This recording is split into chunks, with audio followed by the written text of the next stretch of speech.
but he is here to show us how we can throw a dinner party even if we think we're too busy. The editor-in-chief of Cooks Illustrated magazine and host of America's Test Kitchen has a menu for us that can be made ahead of time. Good morning, Chris. Good morning, how are you? Quick, tell us. Good. Sorry, quick.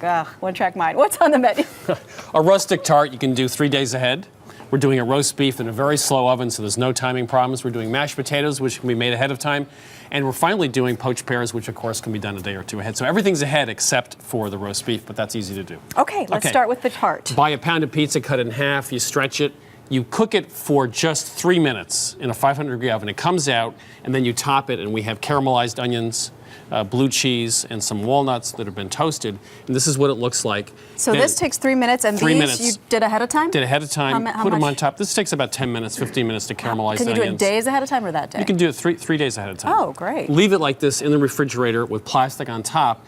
9 minutes before you want to serve it, you put it in a very hot oven, and you're done. That's great. It's a make-ahead pizza, essentially. Very good. What cut of beef are you using for the main course? This is really interesting. This is an eye round. Here it is right here. And it's a very inexpensive cut. And we're going to take it and turn it into something almost as good as prime rib. Eye round roast comes from here. Essentially the thigh. Okay. It's very lean and doesn't have a lot of flavor, but we're going to transform it. Is it tough, though? It can be tough, but not when we're finished with it. Okay, show me. So we're just going to take 4 teaspoons of kosher salt. You do this the day before. All right. Okay? And you're going to wrap it up in plastic. And what happens is over time, the juices come out, and then they mix with the salt and go back in, so you get flavor. And also that salt helps retain moisture while you're cooking. The next trick is you're going to cook this very low temperature, 225-degree oven, for about an hour and a half. The enzymes in the meat, sort of like in the 16th century when the English used to hang meat, was the same concept, except very quick. So you get a little breakdown, you get a lot of flavor, and it's very tender. So then we're going to turn the oven off after an hour and a half for about half an hour, 40 minutes. No timing problems. It doesn't matter if it's 5 or 10 minutes one way or the other. You get this great, evenly cooked. So when it's ready, if you're not quite ready to eat, it's okay to leave in the oven for a little bit? Leave in the oven or take it out and wrap it in foil and just let it sit. Okay. So there's no timing problems at all. And you serve it with a horseradish sauce. We have sauce. half a cup of cream. You whip it a little bit with some horseradish. You're done. That takes half a minute. Now, this is the really interesting recipe. You're doing mashed potatoes the day before. Oh. So I want you to do a taste test. We have 2. Oh. One of these is regular mashed potatoes. One of these is our super secret Well, this one's already more visually appealing, but let's see. What you do is you take russets, you bake them in a microwave for 15 minutes, in a hot oven for half an hour. These. You picked the right one, very good.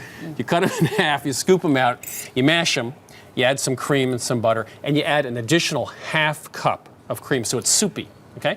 The next day, you have them in a bowl, you throw them in a microwave another 15 minutes. They absorb some of that liquid, and you get this really creamy potato, unlike this. Right. This is the potato you'd didn't add the extra liquid you didn't do anything special, right? So you're going to put it away the day before thinking it looks watery, but that's okay. It's going to look soupy. You throw it in the microwave 14 minutes on 75% power, and you get perfect mashed potatoes. That's Finally, a great trick. We just poached some pears.